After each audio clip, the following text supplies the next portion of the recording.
Preston with another Southern State of 40k battle report. Today Van and I are doing 2,000 points Tau versus Dark Angels. Starting off with the Tau list, I have a commander with Fusion Blaster Missile Pod. He also has advanced targeting system, so he precision fires on a 5+, Iridium armor for a 2+ save, toughness 5, and the Pure Tide Engram Neural Chip gives me tank hunters, or I can choose monster slayers, whatever that rule is, and a bunch of other things that probably won't help me against a bunch of bikes. But he will be attached to a squad of crisis suits. 2 of them have fusion blasters and plasma rifles, and the last one will be a Changevray with a bunch of upgrades that if he doesn't shoot, his squad twin links their weapons, gets ignores cover, and then he can also grant them hit and run. And he won't be shooting because he has no guns. Following with the HQ slot, that squad also has 2 shield drones. They're invisible shield drones. My other HQ slot is an ethereal with a homing beacon. Moving on to elites, I will have a Riptide with ion accelerator, twin link plasma rifle, and Fennel Pain. And of course that's an elite squad. My final elite slot is a single suit. Cancel that. He's actually going to be a bodyguard this time around. My crisis suit bodyguard will have a cyclic ion blaster, airburst fragmentation projector, 2 gun drones, a drone controller, and an onager gauntlet. That's the single strength 10 AP1 attack and assault. For troops, I have a 12-man Fire Warrior squad, 3 6-man Fire Warrior squads, and 2 10-man Kroot squads that will each have a Hound as well. My fast attack is consisted of 2 6-man Pathfinder squads, a bomber with twin-linked missile pods, and a decoy launcher, which is 4+ invul against interceptor shots. And then for my heavies, I have a Hammerhead with a railgun, submunition shot, long strike, disruption pod, and sensor spine. Hopefully he'll be a beast this game. I am going to try the 2 railguns out. I don't like railguns in this edition so far, just on paper, but we'll see how well they do. So they're going to each have a railgun with also a twin-link plasma rifle and 2 missile drones. And my last slot will be broadside with high-yield missile pods, smart missile systems on his back, and 2 missile drones. And I'll wrap it up with a fortification Aegis wall with comms relay. And let's see what Van has. Alright, this is my list with I'm running mainly Raven Wing with a little bit of tactical squad and on foot added in. We have Samael, which I know it's not the model, but still Samael, and then also a Raven Wing command squad with Apothecary, Champion, and Standard Bearers, and the banner is Banner of Fortitude. I also have a Librarian on bike that's only a level 1, but he also has a Power Field Generator, which gives a 3-inch 4+ invul save bubble. I have 3 6-man Raven Wing squads, which 2 of them have Melta-Guns, and each sergeant has a Melta-Bomb. And then I also have a 6-man squad that has 2 Plasma Guns. I then also have a 10-man tactical squad with Plasma Cannon, Plasma Gun, and the sergeant has a Combi Plasma. I have a 5-man dev squad with 4 missile launchers, and all missiles are going to also have flak shots. And then, in addition to each Raven Wing attack bike squad, is a attack bike with multi-melta, and then a 6-man squad of Black Knights with no upgrades except for the Huntmaster, and then an Aegis wall with quad gun. And that is everything. Alright, we're back. We're doing an ATC mission using the Vanguard deployment. ATC has 5 objectives, and then 1 objective each for like your base objective. And then of course in play are also kill points, First Blood, Slay the Warlord, and Linebreaker.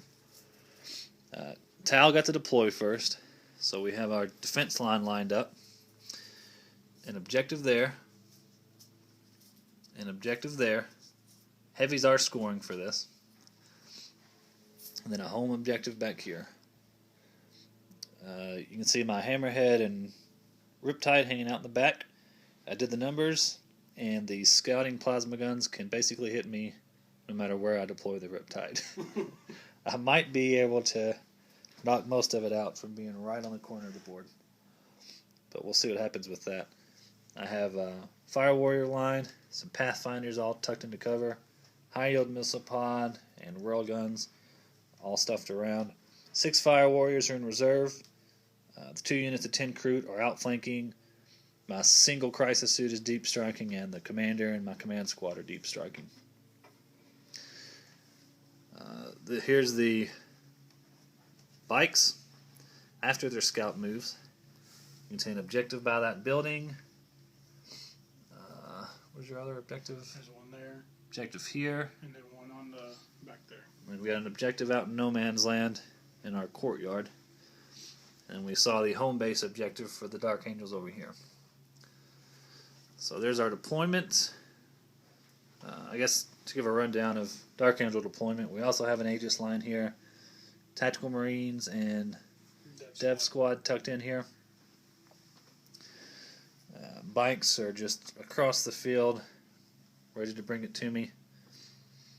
And we're going to go into some tactical overviews before the seas. And then we'll see how the seas changes or keeps our plans the same. We haven't rolled seas yet, but I've already done all my scout moves. My hope is if I seize, that would be amazing, and that will help me get into his face and try to destroy as many units as possible, even if it's just a unit. Anything is helpful. I'm not expecting the seas, and hopefully I can endure the firepower. I'm trying my best to, right now I tried to encircle my command squad to hopefully have them take shots from the normal bike squad first to try to protect my banner as long as possible. Because the banner will feel no pain to any unit within 12 inches. And with it being toughness 5 bikes, that should help out a decent amount. But hopefully I can endure as much pain as possible. And I kept all my attack bikes to one side to be a distraction. So if he doesn't focus on them, that'll be 3 multi-meltas in his face. Hopefully, I mean, I know they don't, whenever you say multi-melta, that you always miss. But with 3, I should at least hit maybe twice. And if I can wound and he fails cover saves, I can take out a broadside or 2, which that would help greatly. But I'm honestly expecting to lose at least a bike squad and a half before I can get up there. But I got to try to hopefully protect my command squad the most. Black Knights will hopefully endure a little bit, and the attack bikes. If those last and I can keep my assault weapons, I should help out. But we will see. We just finished deployment, and so far I have first turn. I got to choose my deployment table or deployment half, and the rolls have been good for me prior to the game actually starting. When I played Talon 5th edition, I had a really mobile list, and the 2 hammerheads would be able to move like fast vehicles and still shoot. So what I do is I have what looked like a base set up, and then when you hit it, I would be able to just, my army would fade away, kind of run around you and maybe shoot for some side objectives. And right now this game's not going to go that way. I don't know if it's because of the list I've built here. I'll say 5th edition. This old Tau Codex. So it was still 6th edition. But with the new Tau Codex, this game's not looking like that. It may be because of the list I built. It may be because he's so much faster than I am. But now I have literally castled, and that's not what I'm used to. I have a Fire Warrior line set up. Marker lights are lined up. Everybody's in cover. We're just going to see how this goes. He's going to hit my lines. I'm going to get in close combat. And I just got to hope that I'm packed in close enough that the supporting fire Overwatch can help bring me through it. But I don't know if it's going to work like that. So we'll see how that goes. If he seizes on me, I don't know that I can recover because he's already so close to me. pretty sure he can get into close combat. Well, I guess he can't charge first turn, but turn 2, I'm probably toast if he seizes on me. But we'll see what happens. If he doesn't seize on me, then I might still have a chance. But getting those reserves in early on turn 2 is going to be big. Luckily, I got that comms relay. So we'll see what happens. Well, I think we're going to have the camera out for the C's. So you guys will see firsthand if I'm going to win or if I'm going to lose. Alright guys, here we are, right in no man's land. We're going to roll the C's and see who wins. Nope. So, Tal win. Game over. Let's just call it. Shortest video ever. Shortest bat rep. I will probably live to regret saying that. So here we go. Tal have first turn. Tal get to shoot first. Let's see what happens. Top of turn 1, the entire Tal force fired into the command squad, killing Samael and his 3 buddies. The banner was the hardest to get down. Lots and lots of funnel pains being made right there. Killing all of them. No one else even took a wound. We did get a large blast from the hammerhead into the plasma talons, but no real damage done. Right now, the big shooters are the high-yield missile pod and I guess the Riptide. So the missile pod's what did the most damage. Yeah, even the missile pod, I think, on the broadsides is what killed the banner. So 12 points well spent. And now let's see if we can survive the counterattack. Oh, and Steve-O's here. All right, top of turn 1. I moved attack bikes up. I moved everything up pretty much. Pre-scienced the dev squad in the back, and they shot 4 frag missiles into the fire warrior squad with the ethereal and did a little bit of damage. Killed off all the drones in the broadside unit over here and forced them to go to ground. So that's at least a little bit less shooting coming at me. Multi-Meltas shot at the hammerhead and did jack crap. I tied up the Pathfinders in close combat, and I did kill that one broadside off. And I'm just mainly picking off a couple fire warriors here and there. So not a whole lot of damage, but doing all right so far. So end of turn 1, we're going to top 2. All right, we are at the bottom of turn 2. Tal did a little bit of damage. I think we cleared out the plasma talons, right? Mm-hmm. And killed 1 attack bike in the shooting phase. We did have the plasma command squad come in here, but we scattered onto some bikes that were here and went back into reserve. So they're coming on automatically this turn. 1 recruit squad came in on my left flank, and everybody else stayed off. The bomber. Well, I did get my Marbo suit, who came in with all of his large blast. He didn't do much. I did get to swing in the Dark Angel assault phase with my Onager gauntlet. I hit and rolled a 1 to wound. So Tal almost had victory in close combat. So Tal phase was decent. Dark Angel phase, I think, was pretty intense. Took out 2 units of fire warriors. 2 units of fire warriors died, the 6-man squads. Took out the hammerhead. Yeah, that squad won combat against the Pathfinders, so pretty much made forward a little bit, moved up and melted the hammerhead, blew it up. And it took out a Pathfinder. Yeah, it took out a Pathfinder. What else did we do? Some fire warriors died here. The 2 attack bikes that were remaining, 1 fired here, 1 fired here. Didn't do anything to the broadsides. He then charged. And supporting fire took me out. Broadsides overwatched the first attack bike and killed it. And then when he charged the fire warriors with the other attack bike, marker light supporting fired in, and then Riptide was close enough to these 2 guys that he could support fire in and put 2 wounds on them. And he was shooting this Overwatch at BS3 because of the marker lights. And that ripped him out. Fire warriors didn't even need to shoot. He caused 2 wounds. I saved 1, but then I killed the other. So supporting fire is nice so far. That's my first time to use it, and it was very helpful. But we're going into top of 3 now. Yep. All right, Tal turn 3. All right, Tal turn 3. Recruit came on my right side. They advanced on an objective. My command unit came in and completely wiped a bike squad. The flyer came in, did a bombing run to do nothing, and then shot some strength 7 shots into the devs to kill the sergeant. I also shot both seeker missiles.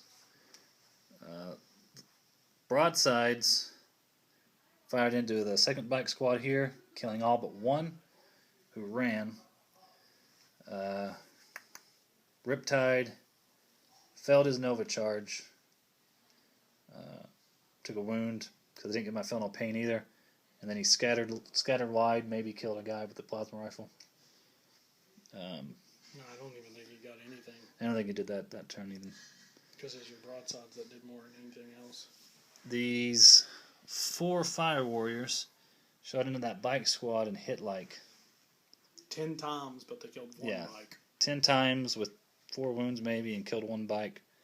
Kroot shot in there as well at long range and actually did 2 wounds, but they were both saved. And that's it. The big... Oh, also our combat's still going on.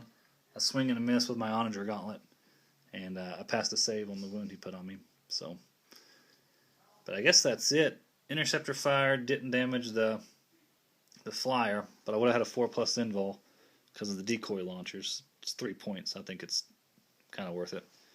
But that's it. The command squad was kind of the big kicker. Once they came in, they wiped the squad. It would have been nice to have them a turn earlier, but they came in all right. And Van, are we calling it? Yeah, we'll go ahead and call it because there is nothing I can really do because all I got left is 4 bikes, and all your HQ is going to do is just hop in and out, firing and ignoring cover. So yeah, HQ is doing this right here: shoot, jump, shoot, jump. Yeah, I mean, all you got to do is wipe up the last little bit. So I mean, there's nothing I can really do at all. Yeah. Maybe pull out a tie if you can force these guys to run, maybe, or it's gonna be rough. Yeah, I still stand by before going into this. I've not played Tau. I've read the book, and of course, just reading it, I thought they were pretty balanced, pretty well, even compared to how they used to be. And I know they lost some things, but gained some things, and I still do stand by that. I do still stand that Tau are very balanced, but there's a few things like that HQ unit that is just disgusting. How you can get a unit that's got AP2 and AP1 weapons that ignore cover. So with like how down here everyone plays more Marines, you're just wiping out entire squads by themselves. Yeah. So they're still very balanced, but it's just all their little quirks, I think, stand out a lot better than people are really expecting. So I think it could be a very big surprise to people that aren't expecting it, especially if they've never played Tau. Yeah.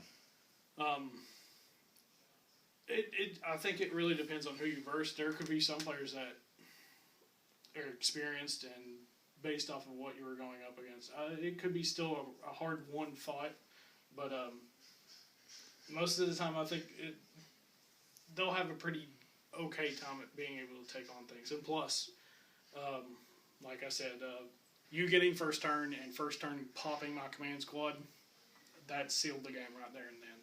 Yeah. If the banner survived, I think they would have made I would have survived a lot longer. But is that what you said in your pregame? yeah, once the command squad's gone and you started focusing on the Black Knights, that's all you had to do. Because those 2 units, if they survive, I've seen them go through entire mobs of units, no problem. Yeah. But they have to survive is the problem. And everyone down here, as soon as they play me, figure out, pop that banner as fast as possible. Yeah. But your list is very well balanced, pretty much very versatile. But I still do think the way the Tau book is written, it's very geared heavily towards castling up Tau instead of actually kind of being a little bit more able to do what you wish, either being mobility or what have you. Well, we talked about it a little bit during my turn, I think. The supporting fire really leans towards a castling type Tau. Yes. That's not my favorite thing to do, but when I can't outrun somebody like this list, I think castling's what I'm going to have to go for. But and with marker lights everything being able, as long as it's within range, everything being able to overwatch, and then you being able to pop marker lights into them. Yeah. The sheer volume of fire you can pop into someone and just overwatch is a little disgusting actually. But as I stated too, 6th edition 40k is a shooty game. It is not meant for close combat at all. Yeah. It's a very infantry based game, and it's very shooting because vehicles are not really worth it anymore, and close combat it's not as done as it used to be. So it's all about firing, and that's what Tau do the best. So they're going to be the top of the game right now until something comes by to dethrone them, which the only thing I can see maybe being able to dethrone them would be possibly Guard. Yeah. Well, this has been another Southern State of 40k Battle Report. And this is Justin. Hey. And that's Van. You're supposed to say this is Van. Okay. We're out. Sorry. For the greater good.